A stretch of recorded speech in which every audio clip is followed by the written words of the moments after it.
బలిచక్రవర్తికి దేవేంద్రుడు ఇద్దరికి యుద్ధము జరిగింది. ఆ యుద్ధంలో బలిచక్రవర్తి తట్టుకోలేకపోయారు. రాక్షసులు పరాయణకి తెలియారు. అప్పుడు ఆ దేవేంద్రుడు ఆ రాజ్యాన్ని వెలుగుంటూ పైన ఉన్న సమయంలో అతడు పోయి ఆ శుక్రాచార్యని ఆశించి ఆయన కాళ్ళ మీద పడి, స్వామి నేను ఈ విధంగా అయిపోయినాను, నాకు గెలిచే మార్గం చెప్పమని శుక్రాచార్యని అడిగితే ఆయన చేత ఒక యజ్ఞము చేయించాడు. ఆ యజ్ఞములోనే గుర్రాలు, రథము, విల్లనంబులు, బాణాలు, మంచి మంచి ఆయుధాలు అన్నీ పుట్టాయి. అవి తీసుకొని మళ్ళా దేవేంద్రుడి మీదకి యుద్ధానికి పోయినాడు. యుద్ధానికి పోతానే అప్పుడు దేవేంద్రుడు చూసి ఇంతకుముందు మనతో ఓడిపోయి పరిగెత్తిన వాడు మళ్ళా మన మీదకి యుద్ధానికి వచ్చాడని బృహస్పతిని అడిగినాడు. నైనా వాడు శుక్రాచార్యులు ఇలా యజ్ఞము చేసి ఆ రథాన్ని, గుర్రాలన్నీ శాశ్వతంగా ఉండేటి అయిపోయేటిగా తీసుకొచ్చుకున్నాడు. ఇప్పుడు వాడిని ఏం గెలిచలేవు, నువ్వు పట్టణం విడిచి వెళ్ళిపోవడానికి ఆ పట్టణం విడిచి వెళ్ళిపోయినాడు. వెళ్ళిపోయిన తర్వాత అప్పుడు ఆ అతిథి కుమారుడు ఆ దేవేంద్రుడు అప్పుడు ఆ కశిపుని కాడికి పోయి, స్వామి మన బిడ్డలు, కొడుకు, మనవళ్ళు అందరూ దేవుల అరణ్యాలమ్మని ఉన్నారు. కాకులు రూపంలో ఎక్కి మనిషి రూపంలో ఉండే కానీ బతకలేదని కాకులు, గద్దలు, పిచ్చుకలే ఉన్నారు స్వామి. ఇప్పుడు వాళ్ళని సంరక్షే మార్గం ఎట్లా అని ఆయన్ని వేడుకుంటే అప్పుడు ఆ కశ్యప ప్రతాపతి ఏం చెప్పినాడు, నేను చేసేది ఏం లేదు, ఆ భగవంతుడు అన్నట్టు విష్ణునారాయణమూర్తి వ్రతం చెయ్యి, 12 రోజులు నువ్వు నిద్రపోకుండా రాత్రి బొవ్వలు మంచంలో పండుకోకుండా చెయ్యి, అప్పుడు నీకు ఆయన ప్రత్యక్షమవుతాడు, ఆయన అడుగు, నీకు కొడుగా పుడతాడు, అప్పుడు నీకు ఈ విధంగా నీ కోరిక నెరవేరుతుంది అని కశ్యపదేవత చెప్పిన తర్వాత అప్పుడు ఆమె మళ్ళీ ఆ వ్రతం చేస్తే అప్పుడు విష్ణునారాయణుడు ప్రత్యక్షమైనాడు. అమ్మా నాకు కూడా నీ కడుపులో పుట్టాలని సంతోషంగా ఉందమ్మా, పుడతాను తప్పకుండా, నువ్వు ఆ వ్రతం చేయమా అని. అప్పుడు ఆ కొద్ది రోజులు 12 రోజులు జరిగిన తర్వాత కశ్యప ప్రజాపతి హృదయములో నుంచి ఇంద్రియం మాది తయారై ఆయన వచ్చి మళ్ళా భార్యతో కలిసి ఆ ఇంద్రియములో పుట్టేటట్టు ఆ విష్ణునారాయణమూర్తి అతిథి గర్భములో పుట్టి రోజుకు పెరిగిన తర్వాత అప్పుడు బ్రహ్మదేవుడు వచ్చి ఆయనతో చెప్పుతున్నాడు. ఎవరితో చెప్తున్నాడు? గర్భములో ఉన్నటువంటి విష్ణునారాయణమూర్తికి చెప్తున్నాడు. అతిథి గర్భముల చెచ్చర వెలువడి మహాత్మా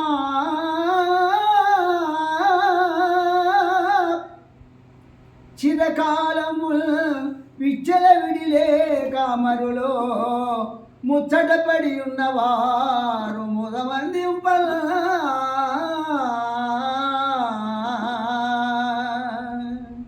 ఓ మహానుభావ విష్ణునారాయణమూర్తి చాలా కాలము దేవతలు స్వేచ్ఛ కోసం ఆరాటపడుతున్నారు.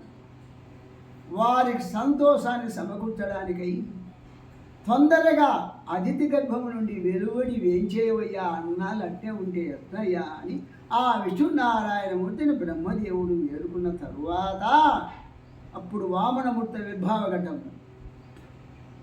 అని ఇట్లు కమల సంభవుడు విదుషేయు అవసరంబున పై విధముగా బ్రహ్మదేవుడు స్తోత్రము చేసిన తరువాత రవి మధ్యాహ్నములంజరింపం గ్రహతారా చంద్ర భద్రస్థితి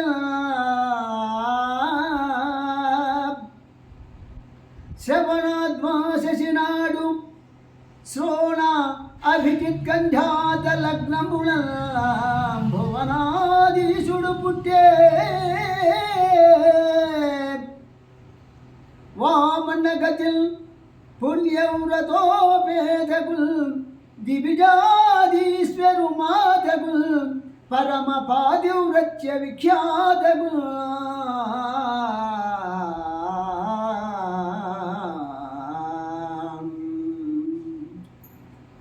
నిర్మలమైన నియమముతో గొప్ప పుణ్యవ్రతమును ఆచరింపడేది. గొప్ప పతివ్రతగా పేరు పొందినది అయిన తరువాత దేవమాత అతిథి గర్భము నుండి పై విధంగా బ్రహ్మదేవుడు స్తోత్రము చేసిన తరువాత రవి మధ్యాహ్నములంజరింపం గ్రహతారా చంద్రభద్రసి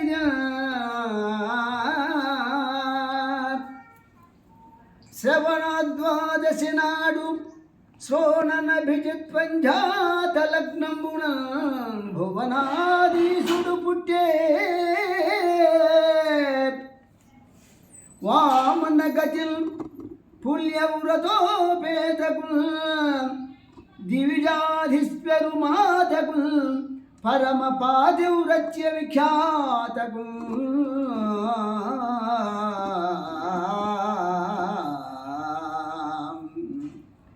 నిర్మలమైన నియమముతో గొప్ప పుణ్యవ్రతమును ఆచరించినది గొప్ప పతివ్రతగా పేరు పొందిన దేవమాత అతిథి గర్భము నుండి వామన రూపముతో మహావిష్ణువు శ్రావణ మాసము ద్వాదశి శ్రవణ నక్షత్రం అభిజితు లగ్నం పట్ట పగులు సూర్యుడు ఆకాశము నట్ట నడుమ ప్రకాశించుతుండగా గ్రహాలు నక్షత్రాలు చంద్రుడు ఉచ్చదశలో ఉండగా సమస్త లోకాలకు అధిపతి ఆ దేవదేవుడు జన్మించాడయ్యా ఓ పరీక్షిత్ మహారాజా అని ఆ శుభుడు పరీక్షిత్ మహారాజు చెప్తున్నాడు. ఇంకా వామనుడు జన్మించినప్పుడు అతనికి 4 చేతులు ఉన్నాయి. ఆ చేతులలో శంఖము చక్రము గద పద్మము ఉన్నాయి. గోరోజనము రంగు వస్త్రము కట్టుకున్నాడు. మకర కుండలాలతో మెరిసే చెక్కిళ్ళు ఉన్నాయి, వెలిగిపోతాడు ఆ కుండలాలతో. రొమ్ముపై శ్రీవత్సము కమలాల వంటి కన్నులు కలిగి ఉన్నాడు. తుమ్మెదలు ముగిన అందమైన వనమాల మెడలో కదులుతున్నది. రత్నాలు గుచ్చిన బంగారు వడ్డానము పెట్టుకున్నాడు. బాహు పొరులు చేతులకు పెట్టుకున్నాడు. కిరీటం ఉన్నది, హారాలు ధరించాడు, కాలికి అంజలుగా ధరించాడు. ఎదజలుతూ ఉన్నాయి. కమనీయమైన కంఠ భాగాన కౌస్తుభని మెరుస్తున్నది. ఆయన రూపం అఖిల జనుల మనసులను ఆకర్షిస్తున్నది. ఆ సమయంలో చింతన్మోసిరి యక్షతస్య సుమన సిద్ధోరగాదీశ్వరు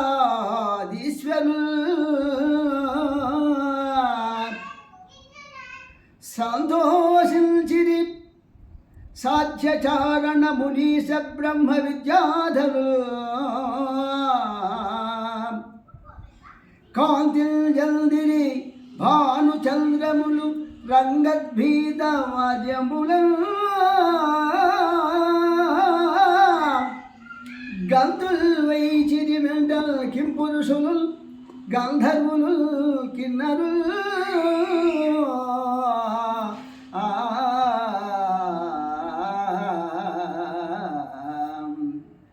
ఆ వామనుడు పుట్టగానే యక్షులు గరుడులు దేవతలు సిద్ధులు నాగులు తమ తమ చింతలు వదిలివేసినారు. మనకుంగా స్వరాజ్యం వస్తుందని. అప్పుడు సాధ్యులు చారణులు ఋషులు ఋత్విజులు విద్యాధరులు సంతోషించారయ్యా పరీక్షిత్ మహారాజా. సూర్య చంద్రుల కాంతులు విరజిమ్ముతూ ఉన్నాయి. గంధర్వులు ఉన్నారు, కిన్నరులు ఉన్నారు, కింపురుషులు ఉన్నారు. గొప్ప గొప్ప వాద్యాలు మోగిస్తూ ఆటపాటలతో ఆకాశములో నాట్యాలు చేశారు. ఆ వామనుడు మనకు పుట్టినాడు, మన కష్టాలు తీరిపోతాయి, ఆ దేవలోకం నుండి బలిచక్రవర్తిని ఎట్లయినా ఇడిపిస్తాడనేటువంటి సంతోషముతో నాట్యము కూడా చేశారయ్యా ఓ పరీక్షిత్ మహారాజా. ఆ విధంగా ఉన్న సమయంలో దిక్కుల కావిరి వాసను ఎక్కువ నిర్మలతను నేడు పయోధు నిత్యమై నిలిచ ధరణియు చుక్కలతో వైను విప్రసుర సేవ్యములై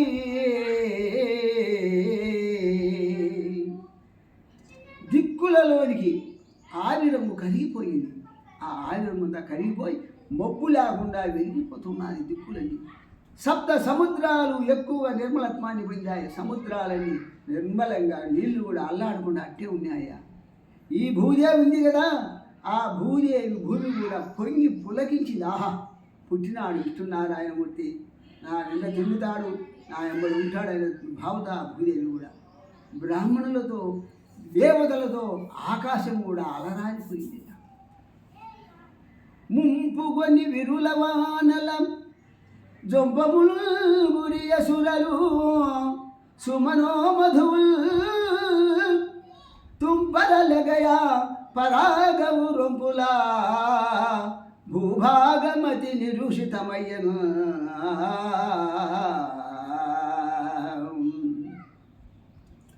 పొదరిల్లు విశేషంగా పూల జల్లులు విరజిల్లాయి. పూలన్నీ ఏడ చూసినా పూలు పూశాయి. దేవతలు కురిపించిన పూలవానల మకర బిందువులు దేవతలు పైనుంచి పూలవాన కూడా కురిపించాయి. ఆ బిందువులు అంతలకల అవన్నీ పూలన్నీ వ్యాపించాయి. అంతటా వ్యాపించినాయి. పుప్పడుల కుప్పలతో ఏడ చూసినా పూలే కుప్పలు కుప్పలుగా భూగామంతా నిండిపోయిందయ్యా ఓ పరీక్షిత్ మహారాజా అని ఆ శుకుడు చెబుతున్నాడు. అటు తరువాత ఈ మహానుభావుండెంత కాలమును ధరమందును నిలిచియుండెలను అతిథి వెరగుపడియే ఆనంద జయ శబ్దములను కశ్యపుండు మొగిను తించే.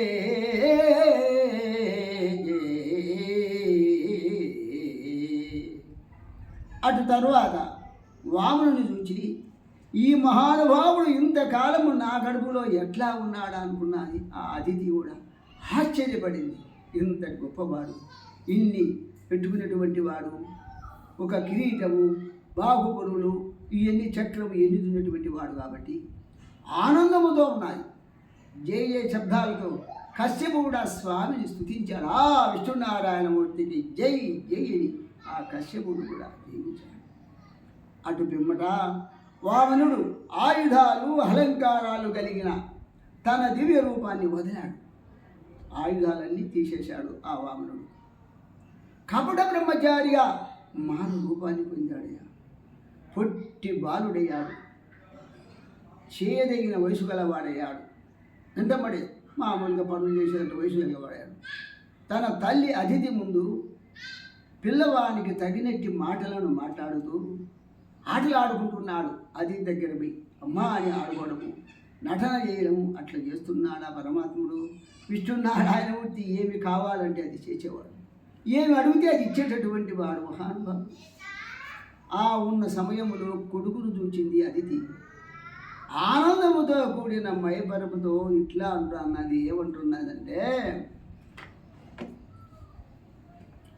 నన్ను కన్న తల్లి నా పాలి దైవమా,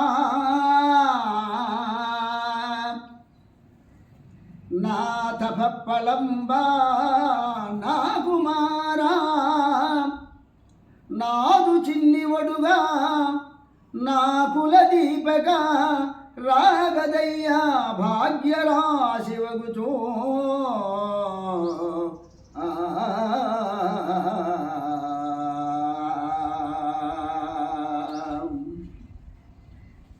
కన్న బిడ్డమైన వామనుని, నా కన్న తండ్రి రానాయన, నా పాలి దేవుడా, నా నోముల పంట, నా ముద్దుల నాన్న, నా చిన్ని ఒడుగా, నా వంశానికి అలంకారంగా ఉన్నటువంటి వానివే మహాత్మా, నా పెన్నిది అని ఆ విష్ణునారాయణమూర్తిగా వామనుకు ఆ శుకుడు చెప్తున్నారు. అన్నా రమ్మని దగ్గరి చన్నుల పారేలు వాలా, అన్నా రమ్మని దగ్గరి చన్నుల పాలేరు వాద సంశ్లేషణి అయి చిన్నారి మగముడి ఉరుచు కన్నారందు జల్ కన్న కడుపుయుంట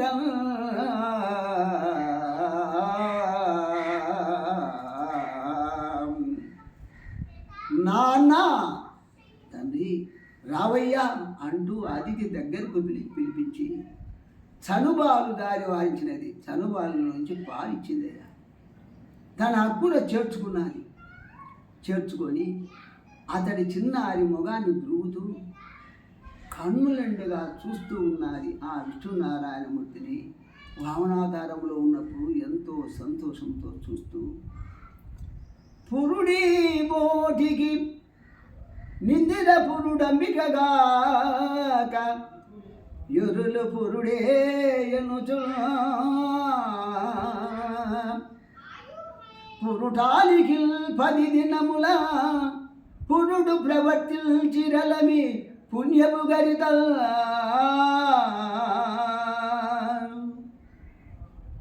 ఈ ఇల్లాలికి లక్ష్మీపార్వతులే సమానమైన వారు. ఆ అతిథికి లక్ష్మీపార్వతులు సమానమైనటువంటి అతిథి అని పొగిడారు. ఇతరులు సమానంగా అంటూ కూడా పొగుడుతూ అంటూ పెద్ద ముత్తైదులు ఉన్నారు కదా, చాలా ఏళ్ళు బ్రతికేటువంటి వాళ్ళందరూ. ఆ బాలంతరాలైనటువంటి అతిథికి 10 రోజులు పురుడు కూడా నడిపించారయ్యా. 10 రోజులు పురుడు చేశారు. అటు తరువాత ఓ పరీక్షిత్ మహారాజా ఆ వామనుని ఒడుగు చేయడానికి కశ్యప ప్రజాపతిని ముందుంచుకున్నారు. మునీంద్రులు ఉపనయము మొదలైన తగిన కార్యకలాపాలు జరిపించారు. అప్పుడు వామనునికి సూర్యుడు గాయత్రి మంత్రాన్ని బోధించాడు. బృహస్పతి జన్యదాన్ని ఇచ్చాడు. కశ్యపుడు ముంజ దర్భల మలత్రాడునిచ్చాడు. అతిథి కైపనాన్ని ఇచ్చాది. భూదేవి నల్ల జింక చర్మాన్ని ఇచ్చాంది. భూదేవి వనస్పతులకు అధినేత అయిన చంద్రుడు దండాన్ని ఇచ్చాడు. ఆకాశాదిష్ట దేవత గొడుగునిచ్చాడు. బ్రహ్మం కమండలాన్ని ఇచ్చాడు. సరస్వతీదేవి జపమాలనిచ్చింది. 7 ఋషులు పవిత్రమైన దర్భలను ఇచ్చినారు. ఇంకా ఈ విధంగా వామదేవునికి యజ్ఞోపవీత ధారణ జరిగిన తరువాత ఓ పరీక్షిత్ మహారాజా భిక్షాపత్రికనిచ్చను యక్షోసుడు వామనునకు. అక్షయమనుచు సాక్షాత్కరించి పెట్టెను భిక్షునకు భవాని పూర్ణ భిక్ష నరేంద్ర.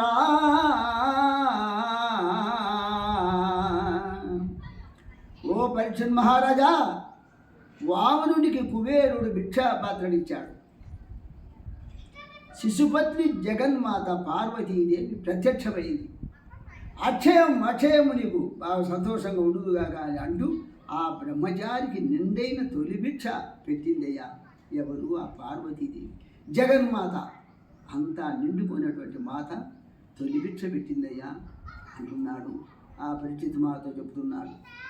శుద్ధ బ్రహ్మర్షి సమారథ్యుండై విహితమంతరాయు చదువుచు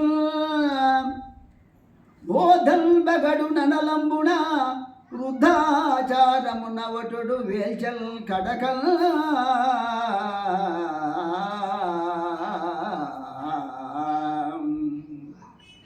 పరిశుద్ధులైన బ్రహ్మర్షులు వామనుని ఆదరంగా ఆశీర్వదించారు. రా నాయనా, కుహోరా నాయనా అంటూ. అటు పిమ్మట ఆ బ్రహ్మచారి యజ్ఞాన్ని ప్రజ్వలన చేసిన తరువాత సంప్రదాయ ప్రకారంగా వేద మంత్రాలను చదువుతూ దానిని అర్చించి వెలిగే అగ్నిహోత్రముతో ఉత్సాహముతో యజ్ఞస్థలములో హోమం చేశాడు.